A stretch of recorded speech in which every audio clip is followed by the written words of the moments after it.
Hello guys, nasa Key West kami ngayon. Hello guys, nasa Key West kami ngayon. Ang sistema kasi namin, nakikipag-exchange kami ng day off sa isang department or sa isa pang restaurant. Para lahat nakakalabas pero lunch lang yun. So ang plan ko today, mag-ikot-ikot tapos pumunta sa Holch, pumunta sa Gap. Tapos pagkapunta ko doon, mag-Starbucks ako after. Ay, shoutout na po pala sa mga supplier. Madami po kasing manok dito sa Key West.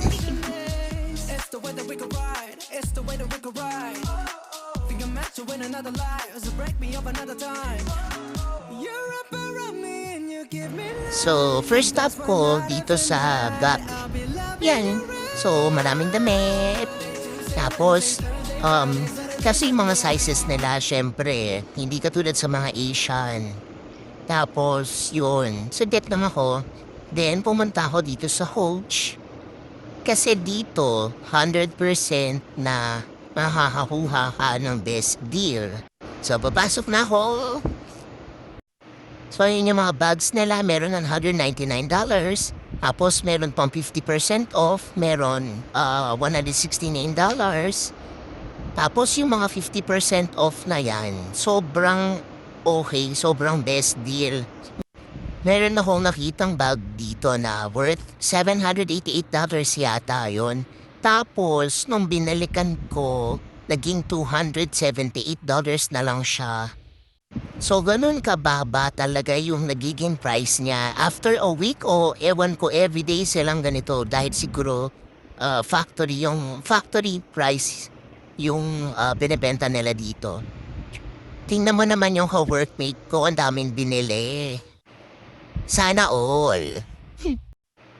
Tapos aside sa bags, meron din sila mga perfumes dito. Tapos meron din yatang mga face powder, ganon. Tapos bukod pala sa 50 off, sa bandang likod meron pang 70% off. So kung naghahanap kayo ng bags at nagawi kayo dito sa Key West, hanapin yung Coach dito. Hindi ko siya ipinopromote pero natutuwa lang ako kasi sobrang best deal. Compare naman sa Pinas, diba, napakataas ng price niya doon. Plus tax.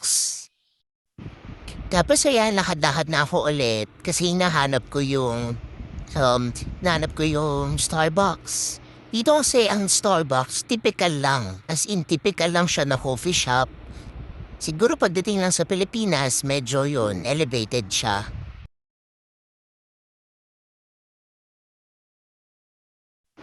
Dito na ako sa Starbucks. Till next time, till next vlog. Follow for more. Thank you.